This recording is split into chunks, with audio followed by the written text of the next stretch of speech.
Y con esto pasamos a la información. En esta semana hubo un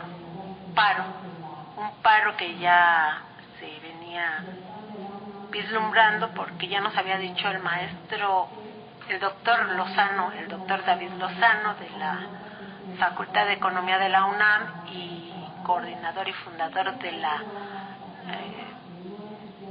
del CAM de la UNAM, del Centro de Análisis Multidisciplinario de la UNAM, que en la Universidad Nacional Autónoma de México, así como en otras 6 universidades, no había dinero para pagarle a los trabajadores. Y estalló la bomba esta semana. El lunes hicieron una asamblea en la Facultad de Ciencias y lo demás ya pues se sabe por muchas personas. El miércoles inició un paro, que le están llamando huelga, ¿no?, en la Facultad de Ciencias, y se ha extendido a otras. Algunos hablan de 20. ¿Cómo está el asunto? Pues nos van a platicar 2 profesores, uno de ellos con candidatura para doctor por la Facultad de Ciencias de la UNAM, otro que estudió ahí pero es físico y está dando clases en el Instituto de Educación Media Superior. Él es si se presentan, por favor, con su nombre. Hola, ¿qué tal? Buenos días a todo el auditorio, y antes de comenzar, pues les damos las gracias por este espacio que nos dan en este programa, que está dirigido a los trabajadores. En nuestro caso, pues somos trabajadores académicos. Yo soy Efraín Vega Landa, profesor de matemáticas en la Facultad de Ciencias de la UNAM. Y también se encuentra con nosotros el profesor Juan Holguín Ortiz. Él es profesor del Instituto de Educación Media Superior, pero está en solidaridad con estas movilizaciones y estudió en la Facultad de Ciencias también. Entonces, si nos platican, tenemos 8 minutos para que nos cuenten cómo ha estado este proceso. ¿Qué ha pasado? Ok, pues así, haciendo rápidamente un resumen, lo que ha sucedido es que en la universidad hay un problema que lleva décadas. Es un problema que a los profesores que entran a dar clase por primera vez o de reingreso, la universidad, no sabemos por qué motivos, les paga con un cheque único 4 o 5 meses después de que empiezan a trabajar. Entonces, el primer problema, que te pagan 4 o 5 meses después, violando los derechos laborales de que el patrón debe de pagar en tiempo y forma, punto 1. Y punto 2, cuando te pagan, se les olvida darte algunas cantidades, como de vales de despensa, como de algunos pagos de superación al personal académico. Si cae en el semestre de fin de año, a veces no ponen el aguinaldo.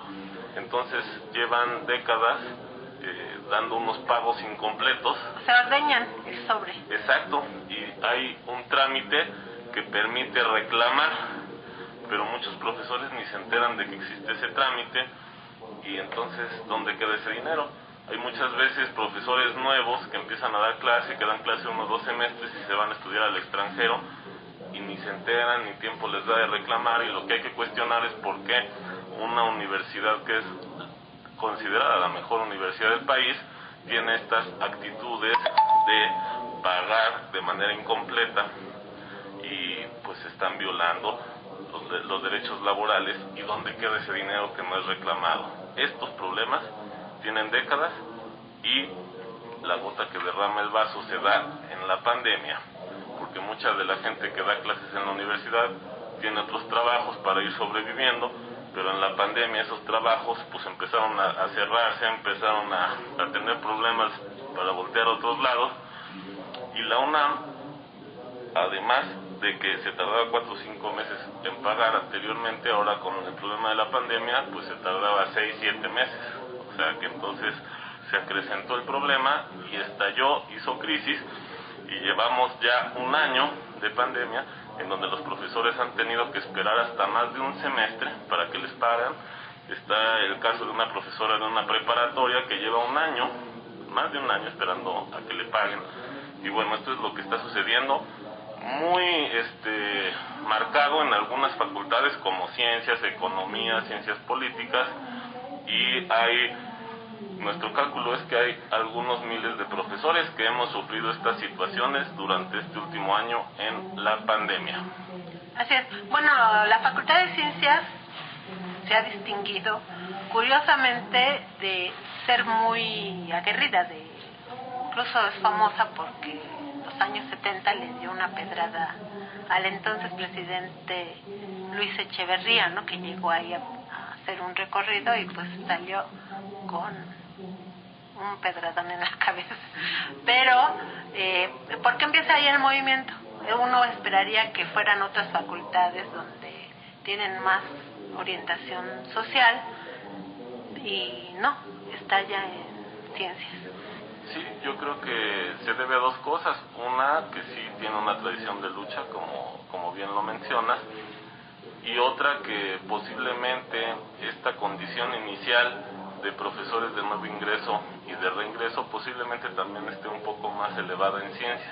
En ciencias también hay muchas carreras y entonces es por eso que el número de afectados pues a lo mejor fue un poco más alto en ciencias, y combinado con lo que tú mencionas, pues sí, ya fue una condición de hartazgo, porque desde el año pasado ya hubo quejas, ya hubo movilizaciones, y esas movilizaciones pues han ido creciendo a tal grado que fue las últimas 2 semanas hemos estado en paro ya en la Facultad de Ciencias, y como bien está mencionando aquí la compañera, pues ya en esta semana son alrededor de 25 escuelas y facultades que se han sumado al paro. O sea, ya vamos siendo la mayoría de las escuelas y facultades en la UNAM que han caminado hacia el paro de labores.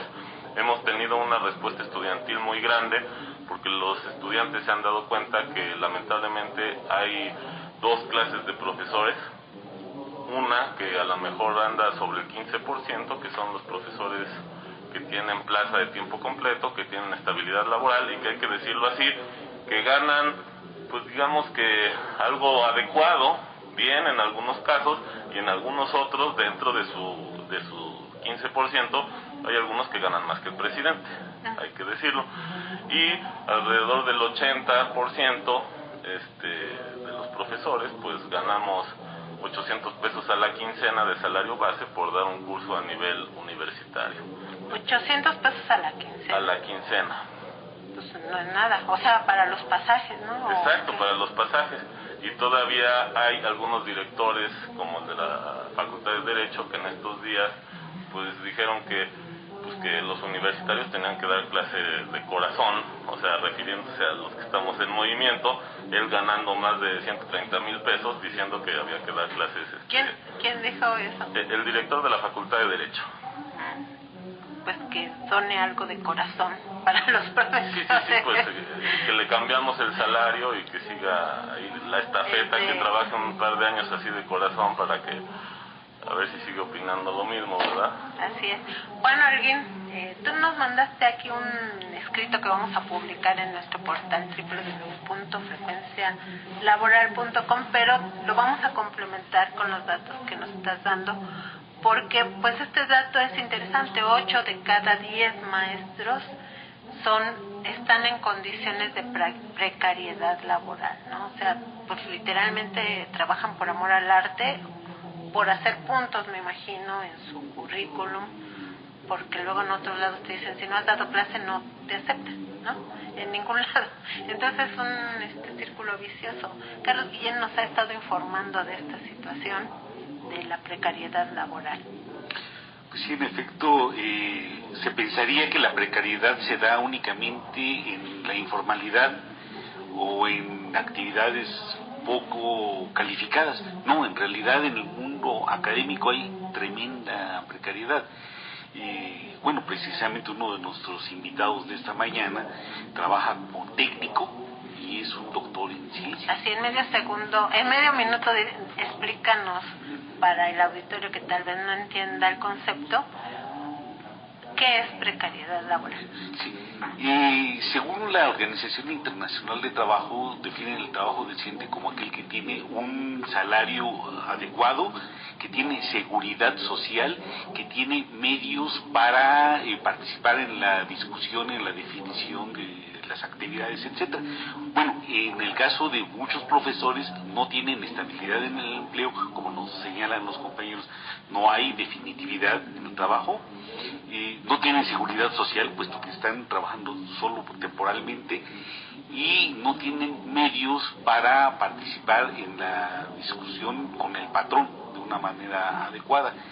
Tienen actividades mucho más por debajo de su calificación, y esto es algo muy muy común. Hay instituciones como antropología donde la mayor parte del trabajo de investigación es a cargo de profesores que no están reconocidos como tales. Sí, bueno, vamos a darte otro minuto para que nos digas, porque ya se acabaron los 8 minutos, ya hasta nos pasamos.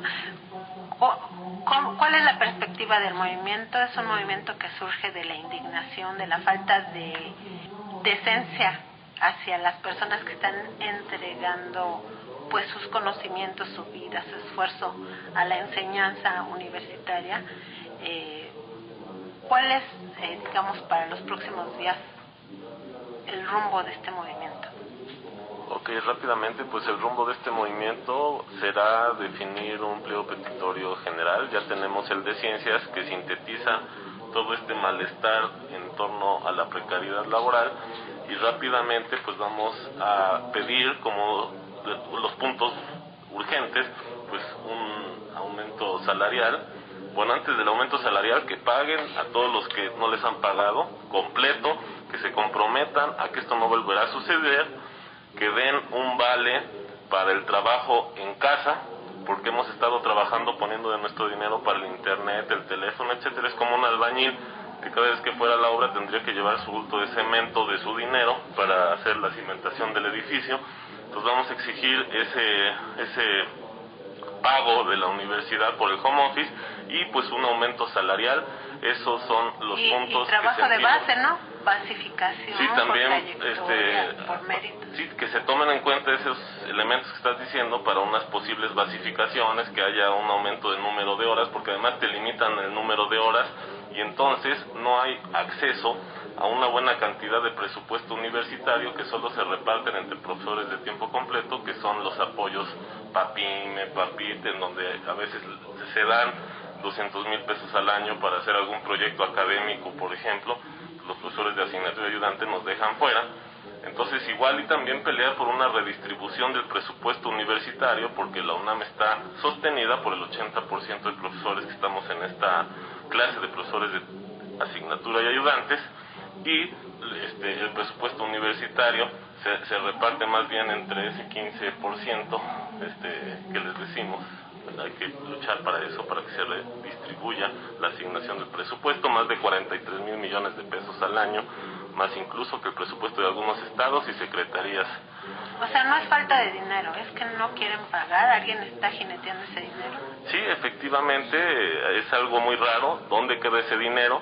Es así totalmente incomprensible que el rector no ponga orden en su casa, que no ponga orden en la Dirección General de Personal, en donde tienen así, no son capaces de sacar un cheque transparente, que tenga cada rubro que te están pagando. Sacan unos pagos únicos, en donde si tú comparas ese pago único con todos los pagos quincenales, pues te están dando la mitad del pago menos. Pero pueden demandar penalmente, porque eso es robo. Sí, se está viendo a través de los abogados establecer una demanda colectiva en ese sentido. Estamos transmitiendo en vivo y en directo desde los estudios de ABC Radio 760 de amplitud modulada AM, y también en nuestro portal www.frecuencialaboral.com, pero pues desafortunadamente en el Facebook o nos apagan la imagen o nos meten ruido y se está yendo bastante feo, pero prendan el radio y nos ven por... Vamos a pasar a otro tema. El Centro de Análisis Multidisciplinario de la Universidad Nacional Autónoma de México publicó el miércoles pasado, el miércoles 24 de marzo de 2021, un reporte de investigación, un reporte especial, el número 135, sobre el poder adquisitivo del salario de las profesoras y los profesores de la UNAM. Se basó en el ingreso de los maestros que se tienen plaza, de los maestros incorporados a la asociación, de esa asociación que la PAUNAM es una asociación muy significativa y señala que hasta 2019, hasta el 1 de febrero de 2019, el salario que tenían era de 7.940 pesos de ministros, pero la canasta básica, el salario que tenían promedio era de 3.422 pesos, pero la canasta básica era de 7.947, o sea, ganan la mitad de lo que les cuesta surtirse de alimentos y productos básicos. Entonces, tú sabes un poquito más, ¿no? Porque se los leyeron en una reunión que tuvieron, ¿no?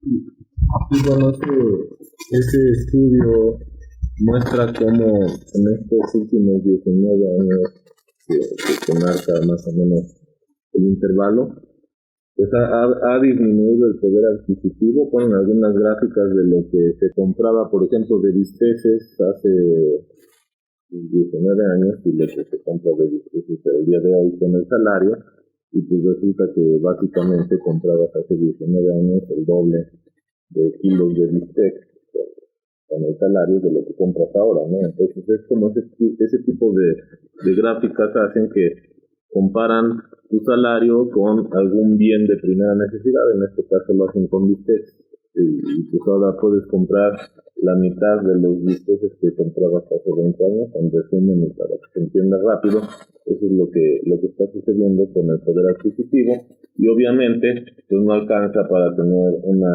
canasta básica, se paga muy poco, y ese es uno de los problemas. Y ese estudio pues estaría bien que le echaran una revisada del rector, y pues a ver si tenemos un diálogo público para decirle que si quiere intercambiamos el salario para que vea de qué lado. Sí. Bueno, pues habló el conocimiento que está en Vega Landa.